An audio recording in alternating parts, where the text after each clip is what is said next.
Alright, we are finally back after some simultaneous breaks breaking up the introduction chapters with Saki. But now we're back in full force with no break in sight for a while.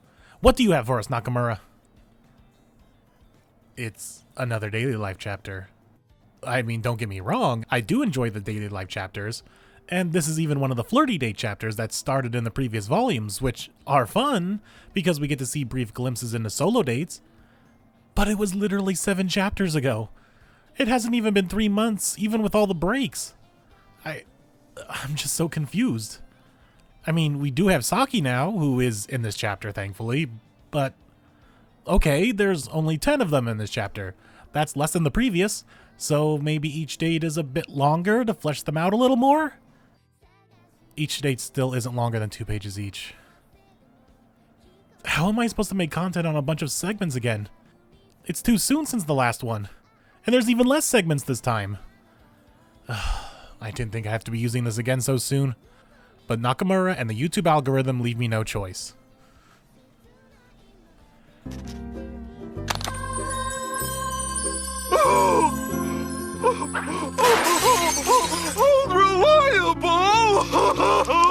So yeah, we're back at it again in only 2 months since the last one of Rentaro's daily life with his girlfriends.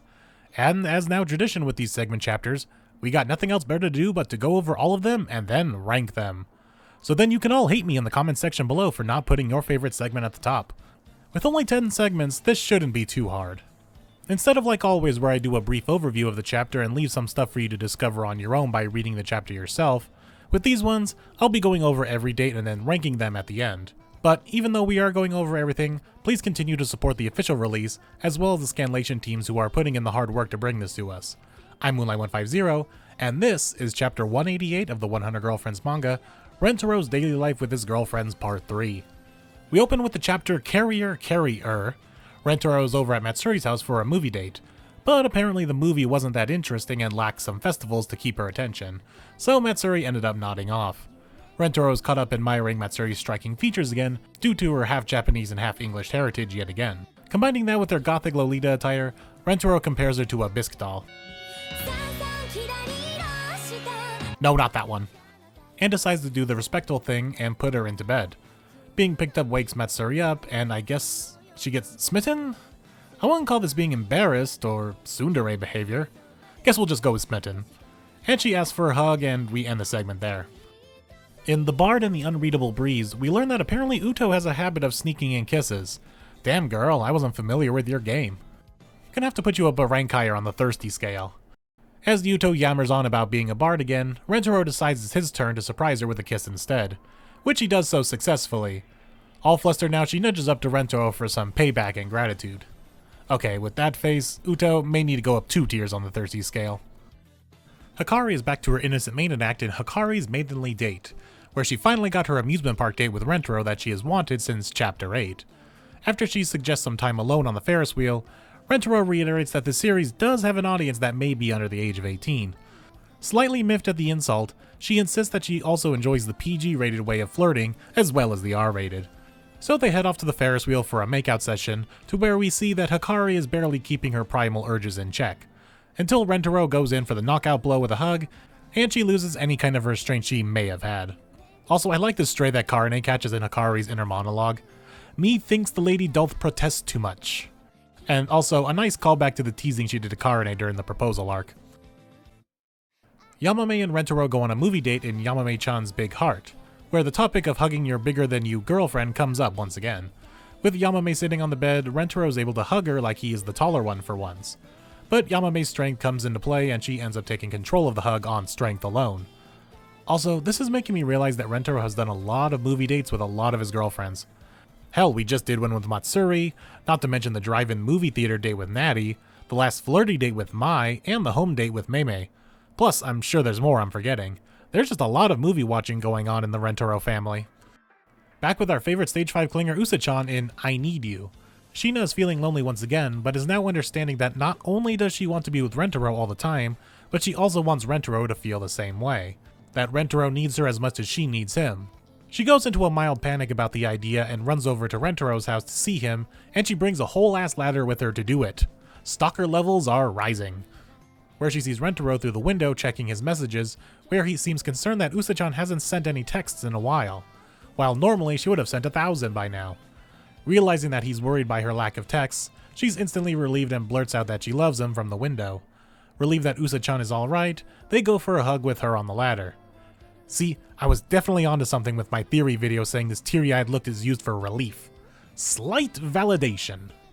Also, I love this shot of Sheena. It's awesome and I want it everywhere. So much that I may have ordered a kind of keepsake of it. Unfortunately, it wasn't here in time to make this video, so I'll take this moment to say subscribe so you can see what I ordered. I'll probably make a short on it or include it in next week's video depending on when it arrives. And before we move on to the next segment, I just need to point out her thighs here. They do not look proportionate to her actual body size. These things look more like they should belong to Yamame. Oh well, I'll enjoy them while they're here.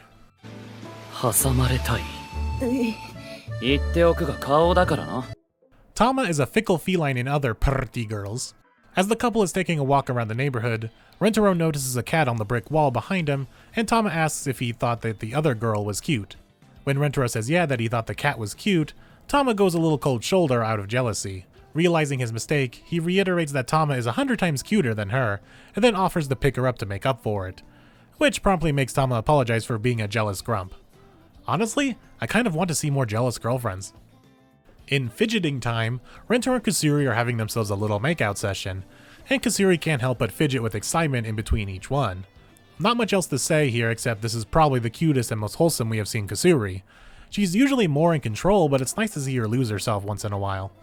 Also, I swear we have seen her in this outfit before. The closest I could find is the Jump Plus illustration. It's close with the outfit, but the hairstyle with the clips is different. But it feels like we have seen this exact ensemble before. I just can't find it. We have Saki's first solo outing with Rentaro in a cute Kohai and his cute senpai. Azude turns into a fawning between Kohai and senpai. She uses her senpai status as an excuse to hug Rentaro and to have him hold her back. Not much to the story itself, but we need to talk about how small she is. Like, holy shit. I don't remember her being that small even in the previous chapter. We really need her and Tama and Shizuka to stand side by side so we can confirm who the real shorty of the group is. Actually, we can compare her with Tama from this very chapter. We see the top of Tama's head here reaches right about where Rentaro's shoulders are, and Saki clearly doesn't. But I don't remember her being that short in the introduction. Look, in the previous chapter, not even counting the hat, she is halfway up Rentaro's shoulder here standing next to him. These heights are so inconsistent, it's gotta be a mistake. Oh. When she's in uniform, she is wearing these big-ass platform shoes to make herself taller. And here on the date is probably in casual clothes, so she's probably not wearing those shoes, even though we can't see her feet. She's most likely not wearing those. That is wild that she is that short and the fact she wears that big of platform shoes at school. Rin puts on a concert for Rentaro with her violin in For You, My Love. He's moved by the performance so much that his tears actually made his entire shirt wet. And it's still wet when they walk back home. She says that she focused her performance directly at Rentaro during the show, and this moves him so much that his tears become optic blasts, which conveniently he uses these optic blasts to stop a purse snatcher across the street. Nothing like atomizing a criminal to woo your girlfriend. Well, I guess it is water, so he probably didn't vaporize him. Maybe. Lastly, we have Himika and Rentaro at an amusement center in Himika Hates Losing, where we see them compete in various activities such as bowling, basketball, and the batting cages. Rentaro appears to be the winner in all of the activities. Himika then confesses that she is normally pretty competitive, but when it comes to losing to Rentaro, she doesn't really mind. Maybe she just uses that as an excuse to get a hug out of him as compensation. Though, knowing Rentaro, probably doesn't need an excuse like winning to want to give his girlfriend a hug. At least based on what we saw in this chapter alone. Lots of hugging this chapter. And kissing too. I guess this is the date chapter, so it makes sense. And now that we have covered all 10 dates, let's take it over to live, unedited Moonlight for the rankings. Get your torches and pitchforks ready. Alright, so live Moonlight here, unedited, unfiltered. We're gonna go through these dates real quick. So I know I just went over them in the recorded section, but it's now been a couple days since I recorded that, and I need to refresh my memory on all of them, so let's get started. So yes, the Matsuri one was first, and they're all in release order, so that's cool. Matsuri. Actually, no, let's make this real quick. Let's just put them all here so I can quickly find them. Everyone who was in this chapter, Yamame was. Uto was, Rin was, Tama was, Usa was, and Saki. That's 10, right? 1, 2, 3, 4, 5, 6, 7, 8. Okay. Alright, so we're gonna do Matsuri for that. We have 1, 2, 3, 4, 5, 6, so wish it was 5, I could just evenly distribute it. But Matsuri was okay, but the problem with Matsuri's was wasn't it like someone else's? Someone fell asleep? No, it was the other way around. Rentaro fell asleep, that's it. So yeah, Matsuri's wasn't too bad, but nothing really happened. They just kind of fell asleep and that was it. So let's just put her in B for right now. Like, I don't know. I would do, who was next? Uto. Uto is fun. Uto was fun, but the problem with Uto's, and I can't remember if I said it in the recording or not, but it's the exact same setup as Natty was in the previous chapter, like 7 chapters ago, where Rentaro was like, okay, I'm going to surprise her with the kiss, and I'm going to be the one to initiate. So yeah, it's the exact same setup. So maybe we gotta maybe knock it. Although, I will say, I think this chapter is better than the Natty one, so we'll see how it shakes out. The next was Hikari's. Hikari's was, her shtick is getting old. I mean, this was a new level for it, so maybe some props there, but, eh. Okay, then Yamame. Yamame was pretty decent, but it feels like it's retreading some other story that another chapter did. I can't remember which one, though. I mean, it's just still falling back on her shtick of, yeah, she's a big girl. Usa, yeah, we know this is the Usa fan club channel. This was an amazing chapter for her. It's complete stalker crazy territory. I mean, did you see the little not even a monologue, it's rambling. It's need you to need me, need you to need me, need you to need me. So maybe even S tier. I don't even know if there is an S tier date on this one. But if there is, probably Usa, but let's stick with A for now. Then Tama's alright. I'm going to give Tama points just because they finally did something a little interesting. We got a girl who's jealous. Like, that's what I'm waiting for, is like jealous stories and dates where they're defending Rentaro. That's what I'm waiting for. If that's anything, that is a situation I'm waiting for in a chapter, is where the girlfriends defend being in the Rentaro family, defend their boyfriend and all that. I'm waiting for that kind of situation to happen. We kind of got a little bit of it with Kishka and Kusuri during their little duo adventure, so I want more stuff like that. But the fact that we actually got Tama like a jealous story is actually kind of nice, so I might put up a little bit better. Actually, let's put Yamame down here, put Tama up here. Now that I think about it. That story wasn't even that interesting. Let's do Yamame. I did say this was better than Natty's. Okay. And then there was the Tama one. Oh yeah, Kusuri, unfortunately, as cute as she is, I will admit, it's the cutest we've ever seen Kusuri. Like, the outfit's cute. You know, like I said, I think I said this in the recording. Oh, I forgot Ms. Abnormal herself. Himika has a spot here. I thought I counted. 1, 2, 3, 4, 5, 6, 7, 8, 9. Okay, apparently I miscounted originally. But yeah, as I was saying with Kusuri, I love her outfit. I like that she's like all this flustered. Like, we've never really seen her flustered, so that's kind of a nice new thing. But there is literally no dialogue, so it's cute, but it's not interesting. Okay, then we got Saki. Unfortunately, on Saki's first outing, it wasn't that interesting. It's just like, oh yeah, I'm gonna do a, I'm gonna give my little Kohai a little hug. I picture her with a Jersey accent or something, or like an Italian mafioso, Oh, that was such a bad accent. Because the translators give them the use dialogue, and so much fun to hear. But yeah, I mean, she's cute, and we see a cute side to her after the tough side that we saw her in the past 2 chapters, so it is nice in that regard. Rin, I love Rin, but yeah, it was fun. It's like nice to see her performing. As I've said multiple times, it's nice to see the girlfriends do something outside of being just his girlfriend. So seeing actually put on a performance for people, and it wasn't just like a solo performance. Like you see in the chapter, she's like has a full audience there, so that's cool. And then you just have the abnormality of it, of like suddenly Rentaro develops laser eyes and is blasting criminals on the street. So it's like, yeah, you get the greatness of Rin, and you got the weirdness of the 100 Girlfriends gag mod. So that I think Rin might actually be top because of that. I'm gonna put my Usa-chan bias aside and be like, okay, Rin might have the best chapter here. And then we got Himika, Ms. Abnormal herself. And it's alright, but it almost feels like it's almost repeating her last one. It's like, unlike the Uto one, where it was kind of copying Ms. Natty's date, Himika's just now copying herself. How abnormal. Whereas she's just kind of seeing like a different side to herself being in a relationship. That's kind of both of what these dates have been for her. Is it's like, I don't know, how do I explain it? She's like discovering new things about herself. Like, yeah, you're the only person who can kiss me in the world. Isn't that awesome? And then here's another side to myself is I'm usually competitive, but I don't mind when it's you, Rentaro. So it's sweet, it's cool, but it's kind of like almost repeating herself. So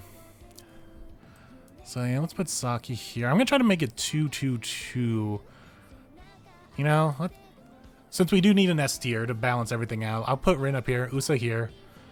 Yeah, I think these two are probably the lowest.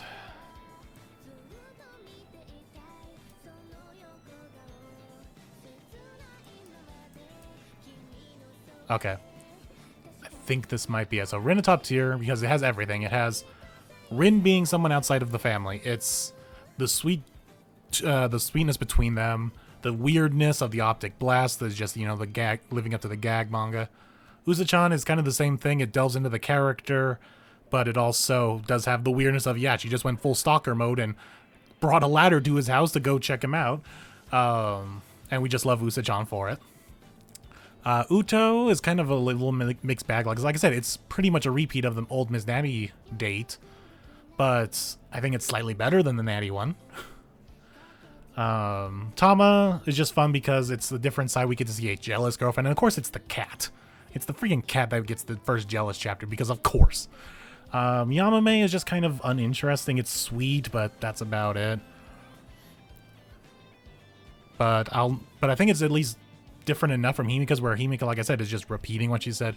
Matsuri's just her falling asleep, and, you know, Rentaro's like, oh man, she has striking features. Hakari is just being Hakari again. Then Saki and Kusuri, yeah, I think they are just kind of one note, don't really do much. I mean, I'll put Saki above Kusuri just because she's new, and so we get to see this new side to her, because we spent the last 2 chapters seeing her try to be all tough and failing. The fail boss that Saki is. Fail girl boss. But yeah, I don't want to ramble this part too long, because I do think this video is going to be running long. But anyway, so that is where we are currently standing with, this is where we're going to currently stand with these dates. I'm going to keep this chart here, just in case we do get future chapters with the other girlfriends here, so we can start ranking them all together. So anyway, back to pre-recorded Moonlight for the outro. And there we go with the ranking of these 10 dates. It's hard to say for sure if these will continue, because the preview at the bottom of the page here doesn't seem to suggest covering the other girlfriends like the last time these date chapters happened. This one seems to imply probably something with the seniors. So are we talking about seniors in school like Saki and Kusuri and Kishka? Or are we talking actual seniors like Yaku? Thankfully, we don't have to wait long to find out what this preview means, since there is no break week next week. And now we've reached the end. I've been Moonlight150. Be sure to like, comment, and subscribe so you can find out the answers of the next chapter with me next week. And also to check out what I ordered with Usa-chan. And if you haven't yet, last week I also uploaded the Chapter 3 review of the I Can't Choose a Childhood Friend manga, so go check that out in the meantime. And I will see you all on the next video.